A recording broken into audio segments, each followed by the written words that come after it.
Hachem. On a encore un shiur ou deux shiurim avant Pessah, Hachem. Donc on va parler un peu de quelques idées pour le Seder de Pessah et aussi quelques halachot. Donc toi tu es absent aux halachot, on va peut-être rappeler quelques halachot. Et on va commencer par une idée sur le Seder de Pessah, Bezrat Hachem.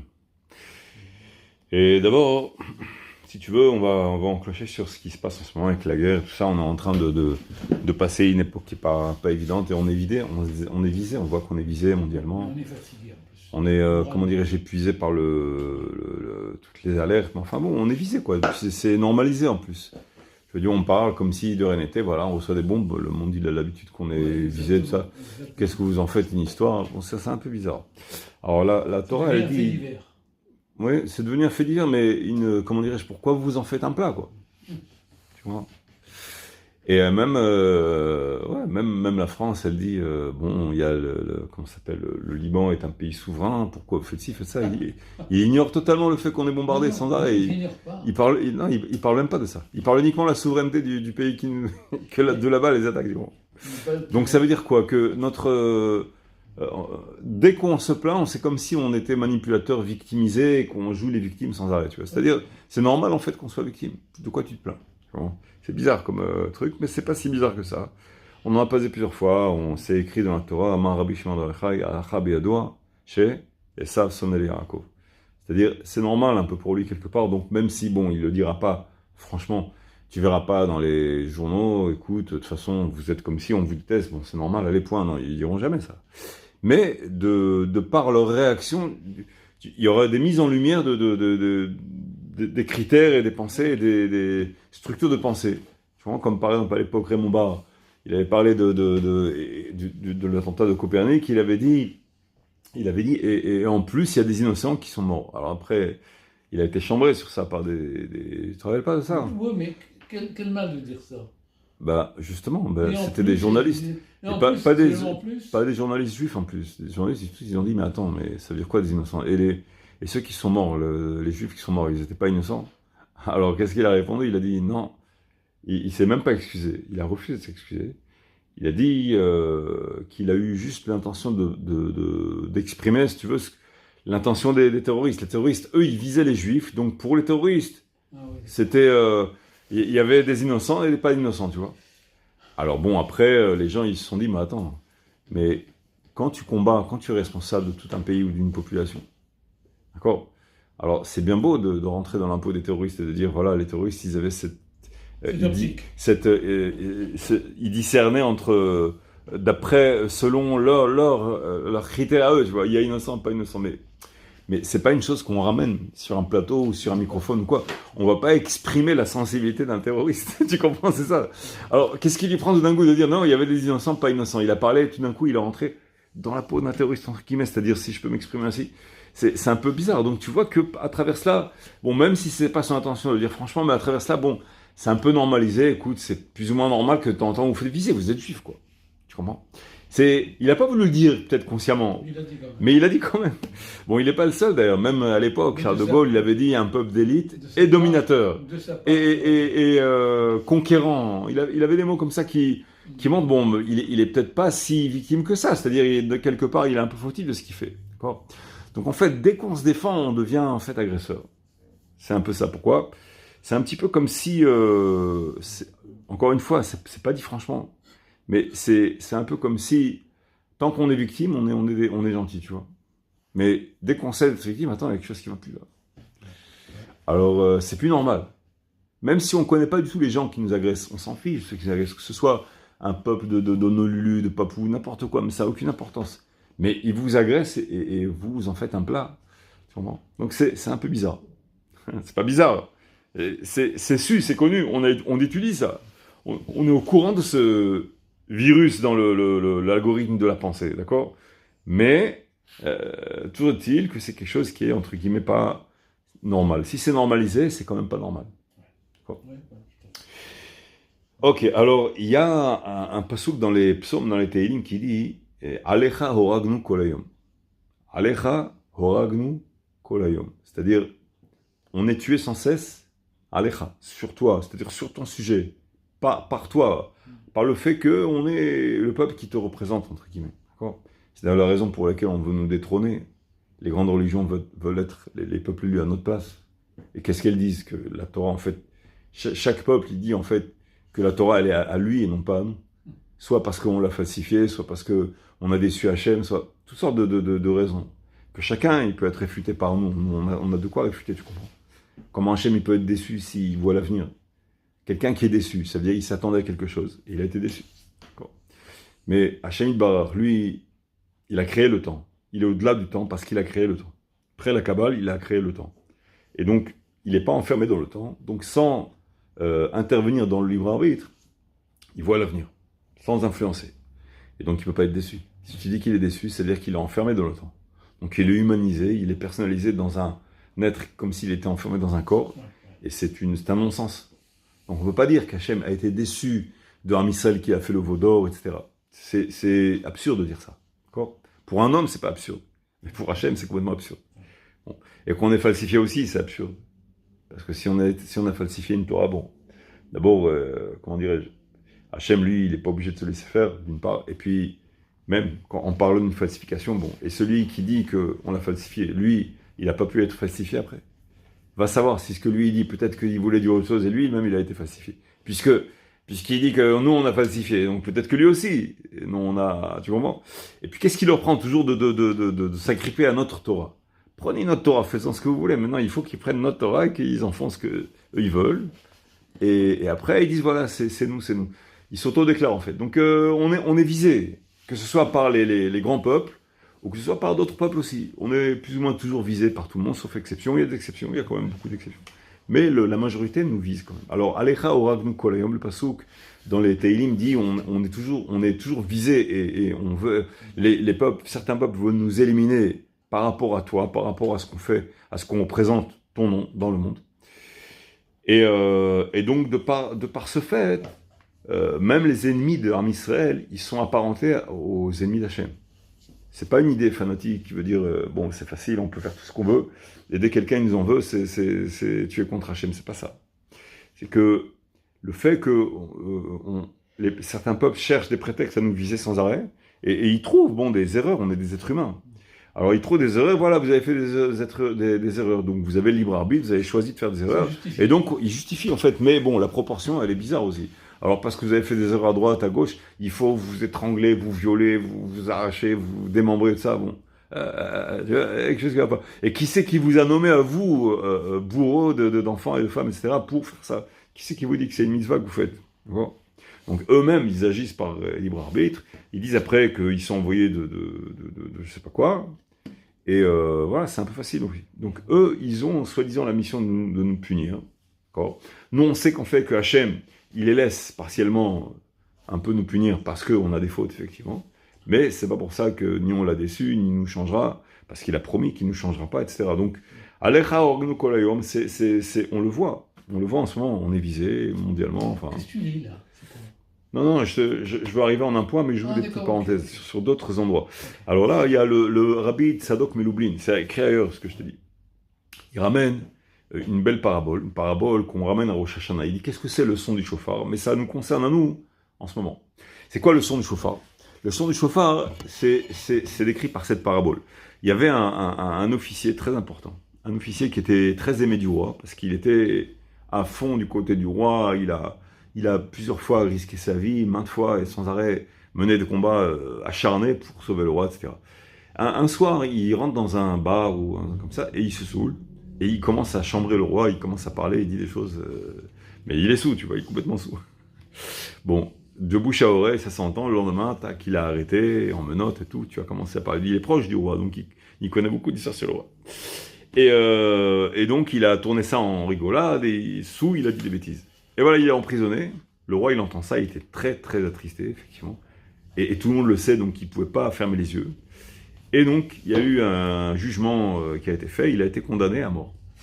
Alors, on le prépare, on l'incarcère, puis on l'encarcère, puis on lui change les habits pour se préparer à l'exécution sur la place publique.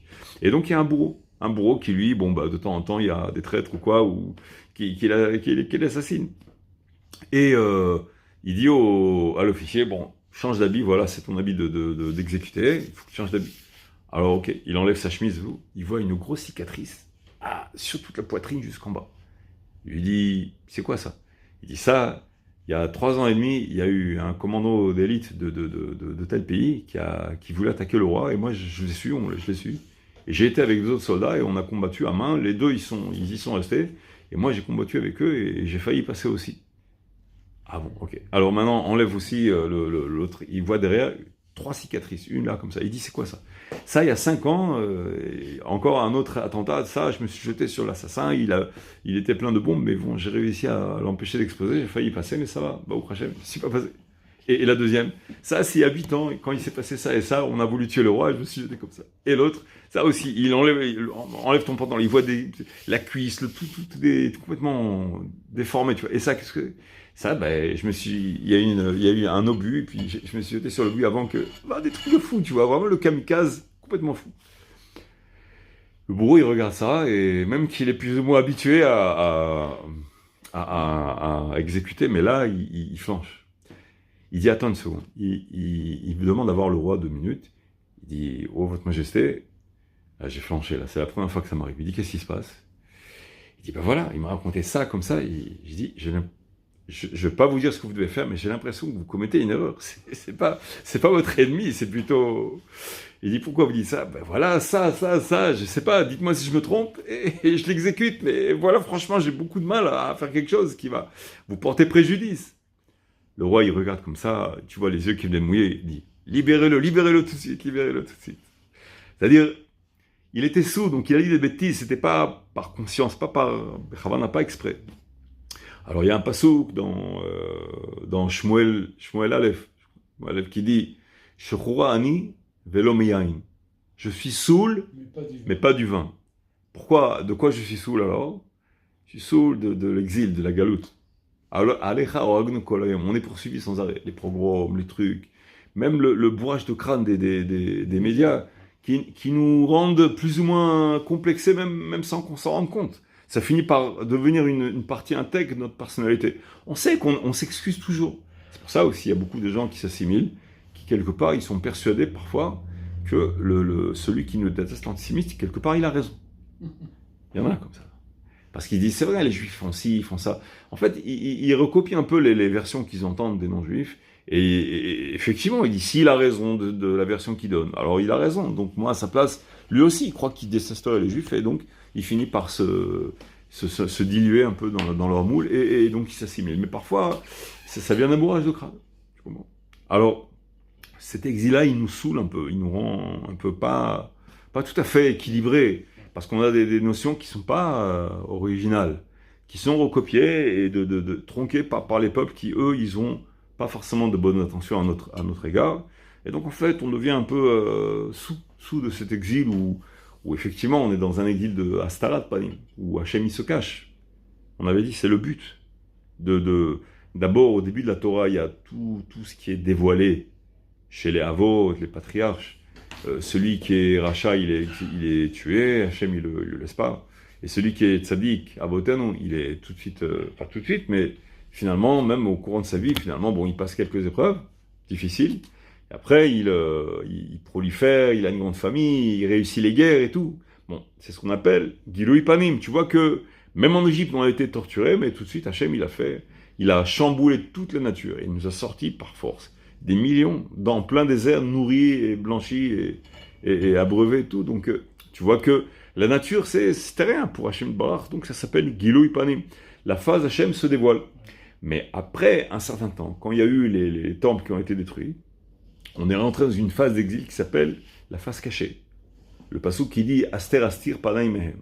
Et le mot Aster, qui cache, qui veut dire caché, il est rappelé 2 fois dans le passouk. Aster Astir, c'est-à-dire il y a un camouflement dans le cache-cache. Donc c'est même parfois contraire. C'est-à-dire tu vois parfois que le méchant, lui, il est Matzlia, il gagne, il est en meilleure santé que les autres. C'est-à-dire que si on va d'après les règles de la nature, on se dit, bon, il vaut mieux être il vaut être méchant, c'est plus rentable. Le gentil, il est programmisé, je sais pas, tout ça. Et puis le méchant, bon, alors il est reconnu comme tel, il est justifié, il gagne les procès. Ça a quoi d'être gentil? Ça s'appelle la face cachée. Donc Hachem, il se cache, mais il nous a donné un stage préparatif par les Havot, à l'époque de la face dévoilée. Et en réalité, le Rav Israël Gassi, il explique que évidemment, les patriarches, ils avaient une valeur beaucoup plus élevée au niveau de la Kedusha, au niveau de leur Emouna, etc. Mais ils vivaient dans une époque de face qui était plus dévoilée. Et de ce fait, nous, on est en fait dans le... C'est comme si tu prenais si je prenais une parabole, si je peux me permettre, tu prends un soldat que tu formes, alors tant qu'il est dans son unité, il est formé. On lui fait passer des simulations de situations dures comme ça, mais il sait qu'il est dans le domaine de l'armée, là où il est. Bon, on l'envoie même faire un tour dans le désert, mais il n'est pas chez l'étranger, mamanche, avec les vrais ennemis, tu vois. Bon, il y a des balles réelles et tout, mais ce sont des statuettes ou des cibles. Ils vont pas faire tuer des soldats pour que l'entraînement soit vrai, non. Donc, tant que, en fait, il y avait le Gilui Panim, ça correspond un peu comme dans le domaine d'Hachem, où Hachem, il se dévoile, et donc, le soldat, il est entraîné.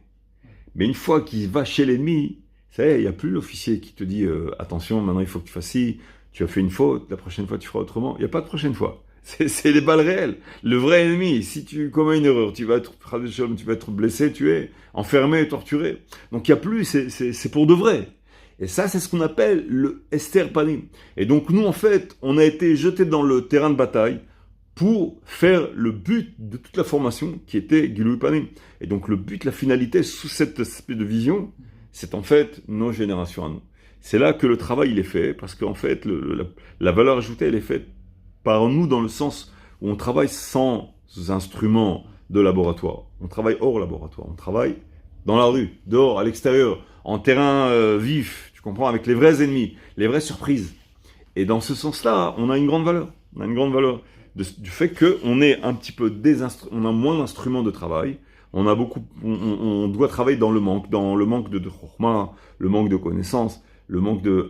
même ce qu'on nous raconte, c'est... Voilà, il y a 2-3 000 ans, ce qui s'est passé du temps de nos patriarches, entre-temps, sont venus d'autres peuples qui nous racontent que non, c'est plus nous, c'est eux, ça a été falsifié, et de ça. Il y a plein de pièges d'appât et comment dirais-je, d'effacement de traces pour nous mettre dans le vrai jeu où, en fait, par un manque de données et de paramètres, on doit résoudre 100 équations à 150 inconnus et en fait, va résoudre ce problème-là et va te dépatouiller dans ces conditions qui sont vraies, quoi, qui sont plus des combinaisons de laboratoire où tout est maîtrisé, tout est avec des données, on sait, non, là, on ne doit pas deviner, mais on doit se débrouiller.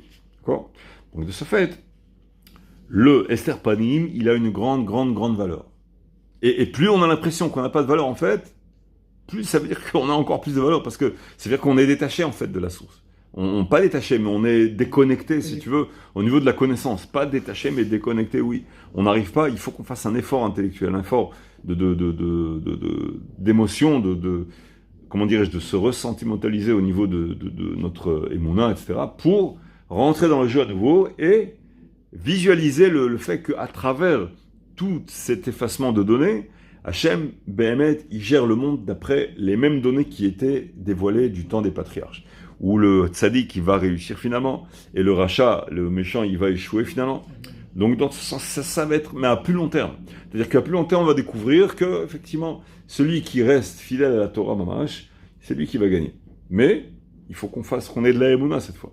Parce qu'il n'y a plus d'exemples qui viennent tout le temps nous rappeler et nous, comment dire, réillustrer que c'est comme ça que ça marche. Au contraire, il y a des exemples qui vont montrer parfois le contraire. Que les méchants, ils vont réussir, et que les tzadikim, parfois, ils vont souffrir. Et de ce fait, on est embrouillé, donc on est très tenté de se dire qui c'est qui a dit que c'est vrai, et peut-être que c'est eux qui a raison, et en fait, on est complètement embrouillé. Et tu trouves plein de juifs qui sont complètement embrouillés, effectivement, qui croient à toutes sortes de choses, qui croient à des autres religions, qui a dit que c'est toi qui as raison, c'est peut-être eux qui ont raison. Et tout ça, c'est l'épreuve de l'exil. Donc, Shechura Ani Velo Miyain. Je suis saoul, mais pas de vin. Mais pourquoi toutes les cicatrices qu'on a?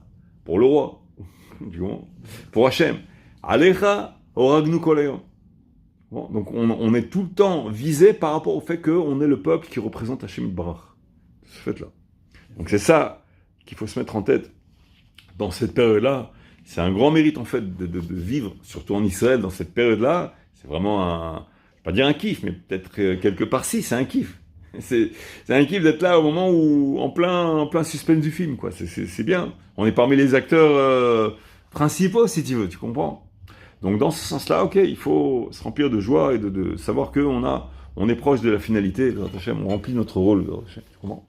Alors, la Torah, elle ramène pas mal de choses que Neked Arba Panim Divra Torah, c'est-à-dire qu'il y a, au début de la Haggadah, ça ramène quatre enfants qui sont en fait équivalents à quatre sortes de gens qui sont dans Am Israël. Alors, Chacham, Rasha, Tam, Veshe, Nod Alishol. Alors, le Racha, il dit Ma avoda azot lachem. Qu'est-ce que vous faites, vous êtes en train de faire? Quel est votre travail là? C'est quoi ce travail que vous êtes en train de faire? Alors, il y a plusieurs façons de comprendre cette phrase-là. Alors, déjà, la façon dont il parle, qu'est-ce que vous êtes en train de faire, Bichlal? C'est-à-dire, qu'est-ce que vous êtes en train de faire là? En train de dire, en train de sous-entendre, ça sert à rien ce que vous faites. Qu'est-ce que vous prenez la tête? C'est du bourrage de crâne, c'est du fanatisme, c'est. Bon, l'un des messages qu'il voudrait peut-être dire, c'est que c'est symbolique. Et la Torah, elle dit de faire ces choses-là. Mais d'abord, on n'est plus du tout ni dans le désert en train de sortir d'Égypte, ni ça. Maintenant, on est en l'an 2000, 2026, allez, ça va, il y a l'électricité, il y a tout, bon, tout a changé. Comment vous êtes anachronique, encore agrippé là à ces vieilles histoires d'antan, hyper archaïques, tu comprends? Qu'est-ce que vous êtes en train de faire là? Ça va, calme-toi. D'accord? Okay. Alors, il y a pas mal de réponses à lui donner. L'une des réponses, c'est que Rashi ramène dans Bereshit, et aussi les Midrashim rappellent qu'on a été en fait, quand on était en Égypte, on n'avait pas beaucoup de mitzvot. On a été très influencé par l'idolâtrie locale en Égypte, c'est bizarre, mais pas mal de Bnei Israël, en fait, ils étaient attirés par l'idolâtrie. Pas qu'ils étaient idolâtres de façon intrinsèque, mais les Égyptiens étaient très idolâtres. Ils n'étaient qu'idolâtres. Et nous, pareil, on était détestés par les Égyptiens. Et il y avait pas mal de Juifs qui étaient, de Bnei Israël, parce que c'était pas encore le Matan Torah de ça, qui étaient attirés par la culture locale, puisqu'ils se prennent tellement supérieurs à nous. Ils se disaient peut-être qu'ils sont vraiment supérieurs, donc ils étaient un peu attirés. Oui, des Bnei Israël qui étaient attirés. C'est pas le Rev Rav? Non, le Rev Rav, ce sont des Égyptiens, eux, ils étaient mamash des idolâtres, vraiment des idolâtres. Mais non, on parle des Bnei Israël qui étaient attirés par l'idolâtrie. Ah bon? Il y avait des Bnei Israël qui étaient attirés par l'idolâtrie, oui, c'est sûr. Même d'ailleurs, malheureusement, après, dans le Tanakh aussi, c'est ramené pas mal d'histoires qui ramènent que même à Eretz Kenan, après, il y a eu des influences des Cananéens. Comme les Cananéens, on avait l'ordre divin de les éliminer. Et à Israël, comme on voit même aujourd'hui, c'est encore valable. On est trop miséricordieux, on a pitié des méchants, etc. Et donc, de ce fait, ils sont restés des Cananéens. Et Hachem, il nous a avertis, si vous laissez des Cananéens, des locaux, ils vont vous influencer, ils vont vous embobiner avec leurs idoles, etc. Ils vont tenter vos filles et vos fils à se marier avec eux ou aller s'entraîner dans l'idolâtrie. Vous aurez des problèmes. Avec qui? Avec moi, avec Akash Baruch Hu. Et effectivement, c'est ce qui s'est passé. Et donc, à Israël, dans Eretz Kenan, il y a eu pas mal d'épisodes où on a vu qu'il y avait de l'idolâtrie. Vraiment. Et bon, ça c'est grave, ça nous entraînait beaucoup de problèmes, c'est sûr. On a été punis plusieurs fois, les Philistins. Pour ça, les Philistins, sans arrêt, attention, pas les Palestiniens d'aujourd'hui. Ça n'a rien à voir. Historiquement parlant, je veux dire, mais les Philistins de l'époque, eux, ils étaient très haineux envers Israël. Le roi, le père de Ruth, comment il s'appelle? Je ne sais plus comment il s'appelle. Lui, il était, comment dirais-je, il était très anti-juif, et il y avait beaucoup de xérotes, beaucoup de décrets qui étaient contre nous, et sans arrêt on a souffert, on était asservis à eux, et sans arrêt on priait, on se faisait libérer, et on retombait dans le piège encore une fois, on sombrait un peu dans l'idolâtrie, et donc à nouveau les Philistins, ils recevaient des forces d'Akadosh Baruch Hu pour nous punir, et à nouveau on priait Hachem, à nouveau on faisait un peu de tchouva, et on revenait, et c'était va-et-vient comme ça, sans arrêt. Donc, tant qu'on n'était pas nettoyé mamage de l'idolâtrie à la totale, il y avait encore des peuples avoisinants qui recevaient des forces d'Akadosh Baruch Hu pour avoir le droit de nous faire expier nos fautes, en fait. D'accord? Et quand on est arrivé à côté de la mer Rouge, c'est ça que dit le Midrash, que l'ange de la mer, il y a un Midrash qui dit l'ange de la mer, il y a un Midrash qui dit l'ange de l'Égypte, qui disait, attends, mais quelle différence entre ce peuple-là? Toi, Hachem, tu demandes à la mer de se replier, d'engloutir les Égyptiens, mais pas en Israël. Mais quelle différence? C'est-à-dire, il y a des idolâtries d'un côté et de l'autre. Alors pourquoi cela oui et cela non? Comment? Alors Hachem lui a répondu que, à peu près ce que je t'ai dit, c'est que l'idolâtrie chez nous, c'était pas intrinsèque. C'était extérieur, c'était influencé par les indigènes, par les locaux. Mais on n'avait pas une foi en cela.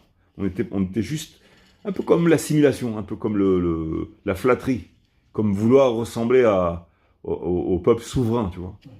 Mais c'était pas une foi ou une émouna comme les Égyptiens. Les Égyptiens, ils avaient une foi très forte, très profonde. Ils étaient profondément magiciens, très très connaisseurs en magie. Et d'ailleurs, c'est pour ça qu'on a eu des problèmes avec le Révrave, la tourbe nombreuse qui nous a couru après, parce que, en fait, leur vraie intention à eux, c'était d'apprendre la magie de Moïse, de Moshe Rabbeinu. Savoir, lui, comment il a fait pour surpasser nos magiciens. Nous, on veut savoir comment il fait. Mais c'était pas du tout pour adhérer à la foi de Hachem Echad, Dieu est un, et la Torah est une. Tu connais cette blague? Et donc, c'était pas pour ça, en fait. Ils n'avaient pas une kavana, les Shem Shamayim, pour arriver à la Emouna, à la foi en Dieu unique, etc. Ils n'avaient pas ça. Mais ils étaient prêts à abandonner leur bien en Égypte, etc. Et c'est ça qui a, entre guillemets, séduit Moshe Rabbeinu et qui l'a fait penser qu'ils avaient une bonne intention. Mais non, ils n'avaient pas cette intention. Am Israël, c'est différent.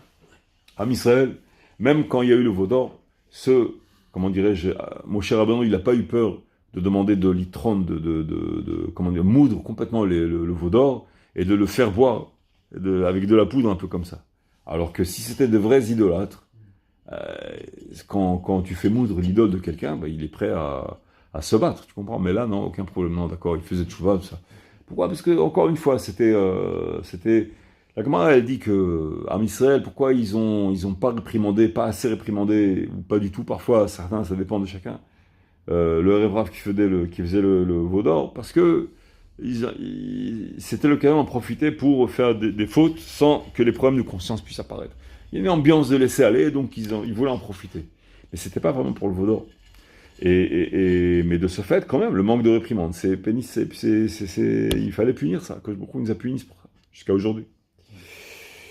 Et donc, l'un des arguments du rachat, de l'enfant rachat, c'est qu'est-ce que vous faites? C'est symbolique tout ça. Alors, comme nous, on a été sauvés par rapport au mérite des deux sangs, le sang de la Brit Mila et le sang du Korban Pascal Pessah, qu'on a sacrifié en Égypte, et le bélier qu'on abattait, que chaque maison abattait, ce bélier-là, c'était l'une des idoles de l'Égypte. Donc là, par contre, il fallait craindre que les Égyptiens se soulèvent contre nous. Et on n'a pas craint ça. D'accord? Et même si des Bnei Israël, ils étaient attirés par l'idolâtrie, quand Moshe Rabbeinu il leur a dit sacrifier le bélier parce que Hachem l'a demandé, aucun problème. On l'a tous sacrifié. Donc tu vois que c'était superficiel. Mais il ne faut pas oublier que vu qu'on a passé quand même pas mal d'années sans mitzvot, en fait, de mamage d'Akadosh Baruch Hu, sauf qu'on a souffert énormément les épreuves, mais pas des mitzvot proprement dites, donc on avait peu de mérite, pas assez de mérite pour être sorti d'Égypte. Et donc Hachem, il nous a donné 2 mitzvot, la Brit Mila et le Korban Pascal, Korban Pessah. Et grâce à ces mitzvot-là, on a pu être sauvés. Et donc, si vraiment ces mitzvot-là, elles avaient été symboliques, elles avaient été l'important, comment dirais-je, comme on dit souvent, ceux qui ne sont pas pratiquants, il y a Ikar Alev. L'essentiel, c'est un cœur blanc, aimer son prochain comme soi-même, ne pas nuire à son prochain. Tu comprends? Avoir un cœur blanc. La femme qui dit, elle est pudique dans son cœur. Tu comprends? L'homme, il dit, il est croyant, mais dans son cœur. Il n'y a pas besoin de faire des démonstrations qui croient. On n'a pas besoin de faire des brachot sans arrêt, tu vois. Non, laisse-moi, ça me concerne à moi, ne rentre pas dans... Laisse-moi dans mon cœur, je suis blanc, je fais mal à personne, etc. Tu comprends? Bon, ça c'est un argument qui réapparaît très souvent. Et dans les discussions comme ça, sous version, d'autres versions, ça peu importe. Chacun il a sa façon d'exprimer plus ou moins la même idée, mais le cœur blanc, ne parle pas de mal de moi, tu sais pas d'où je viens, tu sais pas quel cœur j'ai. Dans le fond, j'ai la émouna, j'ai pas besoin de te le prouver, etc., etc. Toutes sortes de choses. Mais en fait, si on avait dit ça à l'époque, on n'aurait pas été sauvé d'Égypte. Parce qu'Hachem, il nous a demandé tout d'un coup, on avait une certaine habitude, une mauvaise habitude de la Vodazara. Il nous a demandé à Hachem de sacrifier Korban Pessah. Que attention, c'était l'idole des Égyptiens, c'était pas de la blague. Alors, les Bnei Israël ont dit, ok, ils avaient ni Torah, ni Talmud et Torah, ils avaient de Brit Mila, ni rien. C'est esclaves. Ils étaient habitués à l'idolâtrie. Ah, Hachem, il a dit de sacrifier Korban Pessah en Baya. Tu comprends? Et donc, tu vois que c'était ni symbolique, ni rien du tout. chacun il avait un bélier attaché au pieu du lit à la maison. Il attendait l'ordre de Moshe Rabbeinu de l'abattre. Il a été abattu et cuit en un seul morceau au feu pour montrer à l'Égyptien, pour le narguer, pour lui montrer bien, regarde, c'est ton idole. C'est pas un morceau d'une vache ou d'autre chose. Non, c'est l'idole que tu sers. Et voilà l'idole que nous, on l'a cuit, on va bientôt la manger. Alors, il devenait fou, l'Égyptien.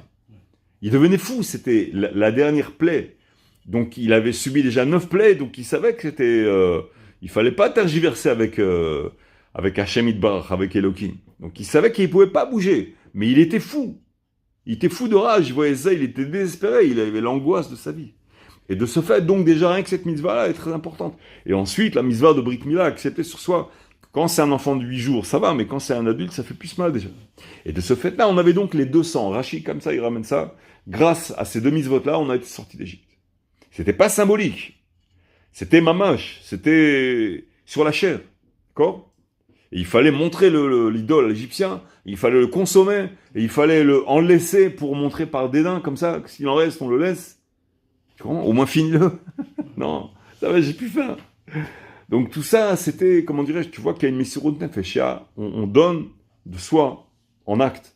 Et ça suffit pas de dire le cœur blanc, tout ça, c'est bien beau, mais c'est une façon de s'esquiver, en fait, du joug de la émona et du joug des mitzvot aussi. Hachem Yitbarach, une demande de porter les tefilines, c'est pas embrasser les tefilines, c'est comme si je les portais. Non, il faut les porter, avec la bracha, avec toute la halachot de la bracha. Et à l'heure qu'il soit, c'est pas la nuit et que le jour. À l'époque, maintenant il y a... Et puis comment ils font dans l'épaule, où il n'y a pas de nuit, où il n'y a pas de... Non, ne reste pas, comment dire, je bloquais toutes sortes de couchiotes.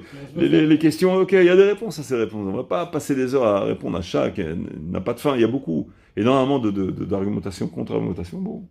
Alors, sans arrêt, il y a ça, la cache-route. Qu'est-ce que ça change aujourd'hui les laboratoires, tout est fait avec hormones, tout est propre, hyper propre. Il n'y a plus de saleté maintenant, même le cochon il est propre, il ne mange plus des saletés comme avant, donc, d'accord ? Donc tout ça, et même c'est écrit dans la Torah, le hazir, c'est Mlachon, la Gemara, elle dit Mlachon Choser, que la petite la voix, il va être ruminant. Tu comprends ? Et toi-même, tu dis qu'on est à Haritaïm dans la dernière temps. Là, peut-être que. Chadvé Shalom, tu comprends ? Est-ce que quelqu'un, il ira réciter des midrashim en disant que le cochon, il est cachère pour nous ? Chadvé Shalom. Celui qui n'est pas juif, la brioute, qui mange ça, c'est pas interdit pour lui, mais pour nous, les juifs, c'est interdit. D'accord ? Ok, donc ça, c'est pour le rachat. Encore autre chose qui est intéressant, il y a pas mal d'idées, mais bon, on va, ce qu'on arrivera à faire. Ça va, tu sens bien ? Oui. Haj Berosho, il y a un sok batora. Rachetevot Chaviv. Chaviv. Haj Berosho, il y a un sok batora. Berosho. Il y a.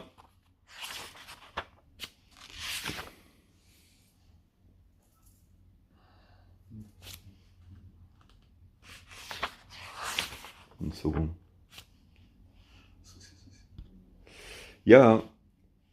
C'est écrit dans la Torah.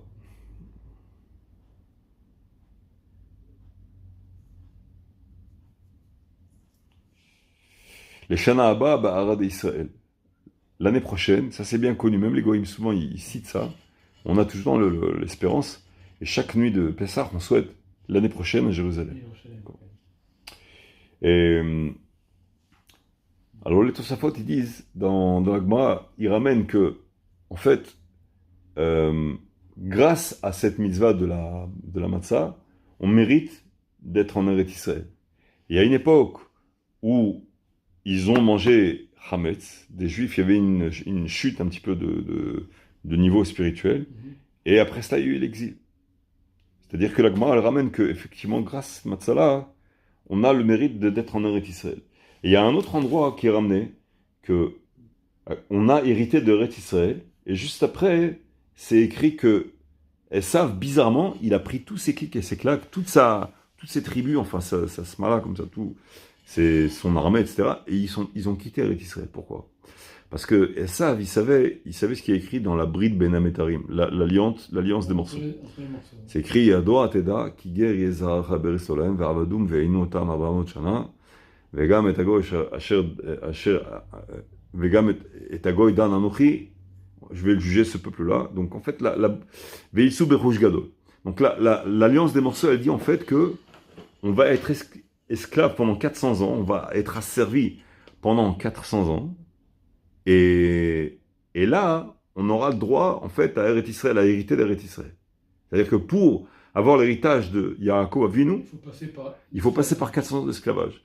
Elles savent, quand il a entendu ça, il a dit qu'il n'était pas intéressé. Il ne voulait pas être asservi pendant 400 ans. Et là, il s'est levé, il a quitté Eretz Israël, il a été au mont Seir, au pays de Seir, la montagne de Seir. Et c'est la raison pour laquelle il a quitté. D'accord ? Pourquoi ?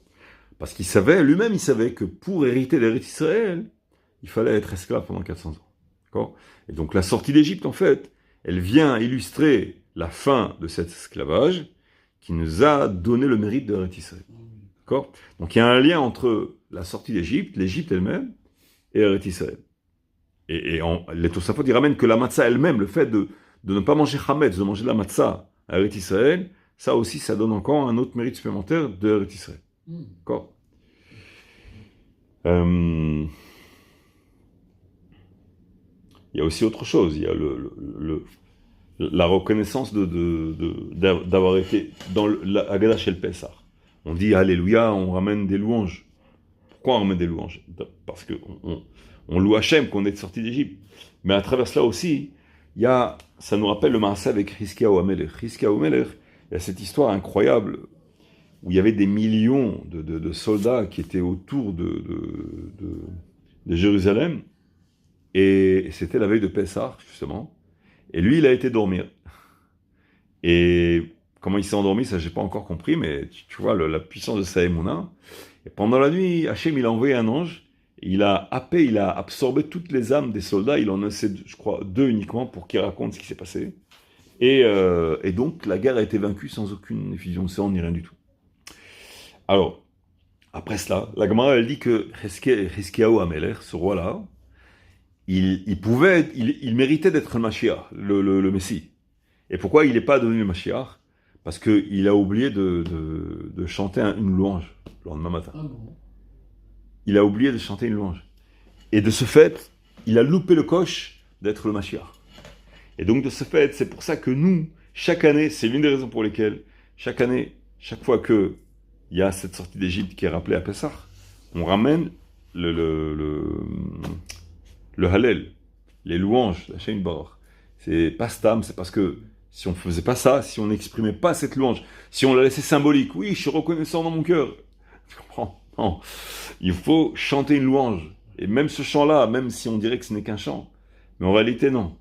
Ne pas avoir honte, être content, être heureux de pouvoir louer Hachem, d'avoir été sauvé par qui ? Par Hachem. Pas par Trump, ou pas par l'armée, ou pas par... Oui, ce sont des shlichim, des bons envoyés, oui. Mais derrière l'envoyé, c'est l'envoyé lui-même, il a un grand mérite. Mais à travers cet envoyé-là, c'est Hachem Yitbarach qui, lui a permis d'être le bon envoyé, qui a éveillé son cœur à être un bon envoyé, etc. Et toute cette coordination de moyens et de circonstances, c'est en fait Hachem Yitbarach qui a lui tout coordonné pour que ça puisse faire, et c'est retombé sur nous. Et nous, on a été sauvés, et se tirer d'Égypte, etc., etc. Donc on doit louer Hachem Yitbarach. C'est sûr, même les bons shlichim, les bons envoyés, on doit aussi le louer. C'est une ordonnance de la Torah. Mais sans oublier qu'ils ne sont que des envoyés. Et non pas eux-mêmes, ils sont la racine du bien, non. Parce que si Hachem, il jugeait qu'on ne méritait pas ce bien-là, il ne laisserait pas ce bien-là se faire. D'accord ? C'est l'une des rayot. Et donc, c'est important de dire ce Hallel-là. Et entre parenthèses, il faut rappeler à la Chaka, avant le Seder de Pessah, nous, les Sfaradim, on a la coutume. On le dit à la synagogue, le Hallel, avec bracha. Asher, Kiddisham, Mitzvotav, Tzvarnon, les Gemor et Hallel, Alléluia en entier. Oui. Et quand on arrive à la maison, souvent ce qui arrive, il faut poser la question à la maisonnée, à la femme, aux enfants qui ne sont pas venus ou quoi, Ouais. et il faut qu'eux aussi disent Hallel, Bevracha. Donc il faut attendre quelques minutes, même si la table est prête, il faut demander à la femme, à tout le monde, est-ce que vous avez dit Hallel, Bevracha ? Et souvent c'est non. Alors à ce moment-là, on leur dit, bon ok, dites-le maintenant, asseyez-vous tranquillement, 5-10 minutes, dites-le Hallel, ensuite on commence à se céder. D'accord ? Pas oublier ça. Nalacha, hein ? Nalacha. Oui, oui. Et sent bien ? Ça va. Ça va. Encore quelques minutes, c'est bon. Il n'y a pas dit. Eh ben ouais, apparemment, tu vois. Dommage. Non, en ce moment, c'est tout chamboulé avec ces alertes-là, je sais pas. Les gens, ils dorment pas la nuit, ils sont... Tu vois, non plus, moi non plus, hein. On dort mal, hein. C'est la vérité. Voilà, c'est ce que je te disais tout à l'heure. Va eten Esav et Har Seir la rechet oto. Ve'Yaakov Banav yardu Mitzrayim. C'est un pasouk dans Josué, Yoshua, Kavdalet, pasouk Dalet. Pourquoi? Va eten Esav et Har Seir. Hachem il dit, j'ai donné le mont Seir à Esav. Ve'Yaakov Banav yardu Mitzrayim.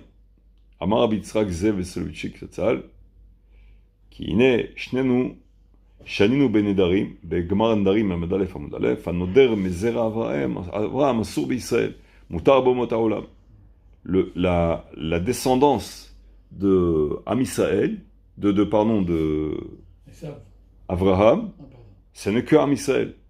Celui qui fait un vœu, qui fait le vœu de faire un bien ou faire quelque chose avec Am Israël, il n'a pas ce vœu-là envers les Bnei Ishmael ou les Bnei Esav, non. Pourquoi?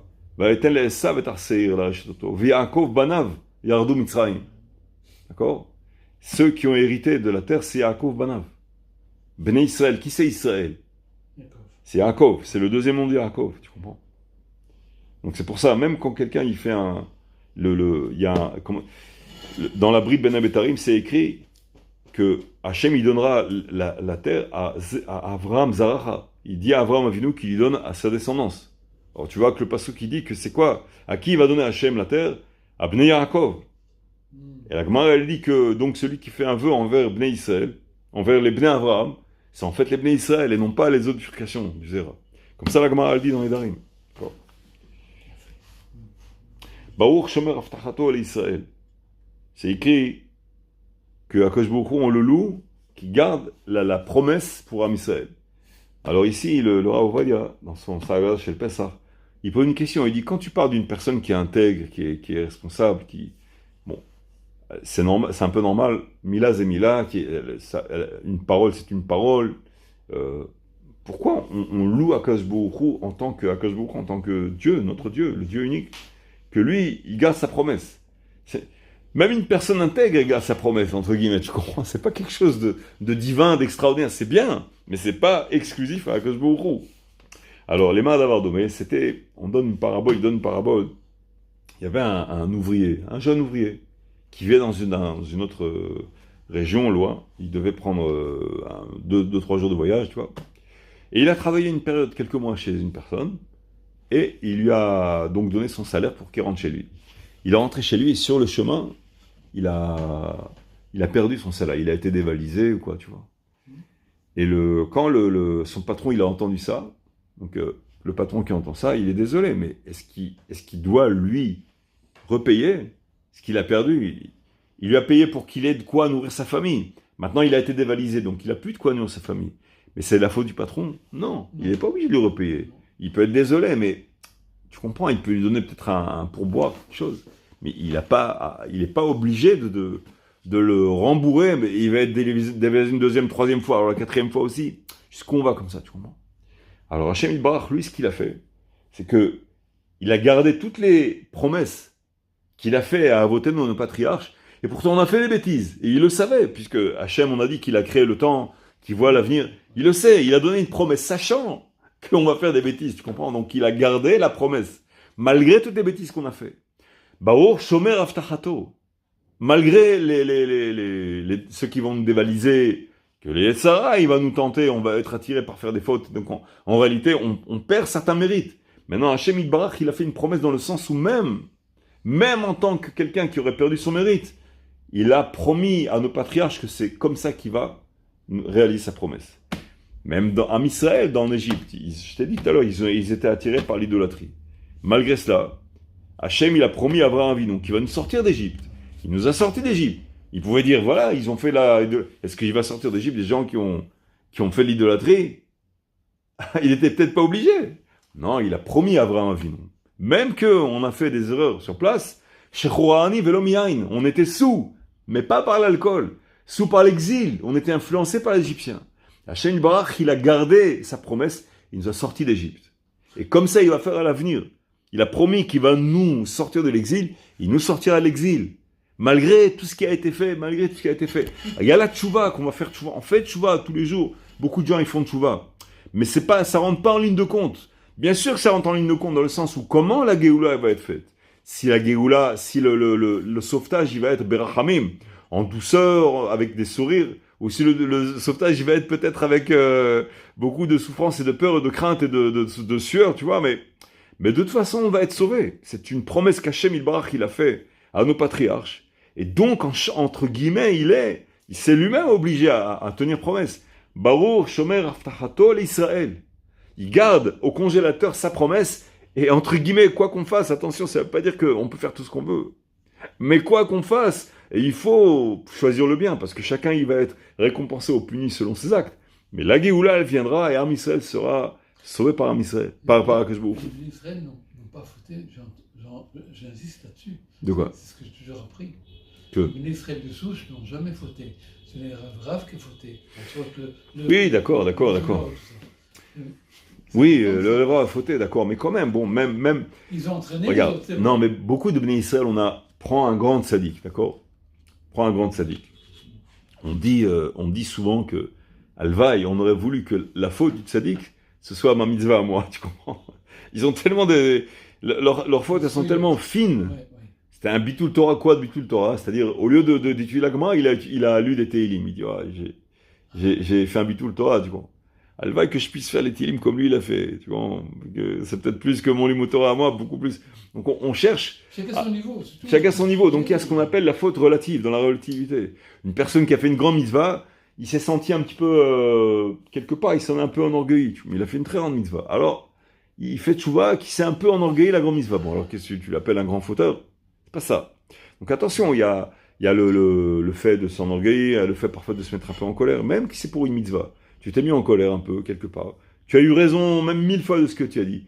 Mais je l'ai pas bien parlé. Je l'ai parlé, j'ai senti quelque part, mon sang il a chauffé un peu. Je m'en veux de ça. Je fais une faute. Bon, voilà, c'est ce qu'on appelle un Israël. Bon, lui aussi il a des fautes.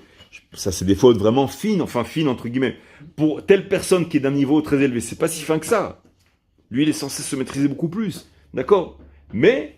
quand même, malgré tout, même ceux qui sont plus ou moins normaux, moyens, comme ça, on a certaines fautes. Alors pourquoi on fait tchouva alors? C'est écrit, il y a une phrase qui dit « En tzadik ba'aretz, asher ya'aseh tov velo yacheta ». Il n'y a pas un tzadik dans le monde qui fera le bien et qui ne fera pas une seule faute. C'est-à-dire, la raison à la limite pour laquelle, sauf exception, mais qui sont venus pour les autres, mais ceux qui sont venus en bonne partie pour se réparer eux-mêmes, c'est que tant qu'ils sont vivants, c'est-à-dire ils ont encore quelque chose à réparer. Et qu'est-ce qu'ils ont réparé si j'ai jamais fait de faute? Comment? C'est obligé qu'on ait des fautes à droite et à gauche. Et c'est pas forcément mal, parce que c'est grâce à ça qu'on est vivant. Et entre parenthèses, quand on répare notre faute, on fait beaucoup d'autres mitzvot. Et donc c'est pour ça que c'est pour notre bien aussi. Le fait qu'on fasse tchouva d'une mitzvah, parfois c'est pire. Il y a une parabole dans la Haggadah de Pessah du Ben Ishraï. Il ramène une parabole avec un grand tzaddik, un type qui était très tzaddik. Et un jour, donc cette parabole-là, il ramène le Ben Ishraï que le bon penchant et le mauvais penchant, illustrés personnalisés dans la parabole, ils ont fait un pari entre eux. Alors ils ont fait, le mauvais penchant, il a dit, viens, on fait un accord de paix. Tu vois, l'Iran et Trump, tu vois, viens, on fait 10 000 fois, ils essaient de bousiller le monde, tu vois, mais viens, on fait un accord, on en parle, on discute, tu vois. Et donc, il dit, qu'est-ce que tu proposes? Le bon penchant, il dit, mauvais penchant, qu'est-ce que tu proposes? Il dit, ben viens, écoute, je te donne une personne à moi, et toi tu me donnes une personne à moi, on arrête d'être hermétique. Donne-moi un tzaddik, et moi je te donne un rachat. Comme ça, on va faire un chitouf péoula, une espèce de collaboration entre nous. Ok. Alors le Etzaratov, il dit, ok, j'ai un tzaddik, allez, je te le donne. Alors il y a un grand tzaddik avec sa femme, comme ça, et puis un soir, comment dirais-je, il se dit, il a tout d'un coup envie d'aller jouer dans un billard. Tu vois. Alors le type, il dit à sa famille, pas à sa famille, il habitait le Beth Midrash, tous les soirs il étudie la Torah et tout, le grand tzaddik. Ce soir-là, il dit, je sais pas pourquoi, j'ai envie d'aller dans un billard. Il va dans un billard, il voit les gens, avec la cigarette et tout, ils mettent le paquet d'argent, et le numéro tel, et la boule, comme ça, tac, il perd, il gagne. Non, mais un billard où il joue de l'argent. Un billard, bon, peu importe. Casino. Ah, un casino si tu veux. Alors, il voit ça, et il est 11h du soir, tu vois. Et ils font des concurrences, et ils perdent de l'argent, et ils gagnent. Et ils voient à 3h, 4h, 5h du matin, ils sont encore comme des fous, tu vois, ils n'ont pas sommeil. Il rentre à 5h du matin, purée, il est tard, la tfila bientôt, qu'est-ce qui m'arrive? Toute la nuit au billard. Il se dit, qu'est-ce que j'ai fait? Après, il se lève, il va pas dormir. Il dit, c'est pas Tchouba que j'étais au billard qui a un problème. Dans la fête. Il dit, maintenant j'ai compris. Il se regarde dans la glace, il dit, tu as pas honte. Pas pour le billard. Il dit, regarde, comment jusqu'à 5h du matin, comme des fous, ils ont pas senti une goutte de sommeil. À lutter, tac, hyper concentré, hyper égal. Il dit, toi, quand tu étudies au Beth Midrash jusqu'à 1h, 2h du matin, on est comme ça, fais-moi un café, on fait presque une faveur, tu vois. Je suis fatigué, allez, hier aussi j'ai étudié, allez, c'est bien, c'est déjà pas mal. Regardez-eux comme des fous. Ils sont là, il n'y a pas de femmes, il n'y a pas d'enfants, rien. Ils sont là jusqu'à ce que mort s'en suive. Même s'ils se mettent en danger parfois. Tu comprends? Et ils vont bien, tac, ils se donnent leur cœur et âme, tu comprends? Il dit, et toi, tu étudies, on dirait que tu bailles, qu'est-ce que tu fais? Non, c'est comme ça qu'il faut étudier la Torah. C'est comme ça qu'il faut aller à la prière. Comme ça, par feu, par sang, par tempête, comme des fous, comme ces gens qui avaient au billard. Alors dans la parabole, le mauvais penchant, il voit ça, il revient à la synagogue, tac, au Beth Midrash, comme un fou, il attrape le livre. Qu'est-ce que tu t'endors? Tu as pas honte? Il se rappelle des joueurs qui jouent au billard. Et il dit, non, il faut comprendre, il ouvre 3 livres, 5 livres, il arrête pas, tu vois, comme un fou. Alors dans la parabole, le mauvais penchant, il dit, bon, ce qu'on a dit, laisse tomber là, quoi, laisse tomber, reviens comme avant. Tu vois, ça c'est le Benishra qui ramène cette parabole. Ouais, une autre parabole. Non, mais non, Tachem. Encore, tu es en forme? Allez. בעזרת השם, שיהיה לנו שבת שלום, רפואה שלמה לך, לכל מי שצריך, בעזרת השם, גם לי, לכולם, בעזרת השם. גאולה שלמה לכל עם ישראל.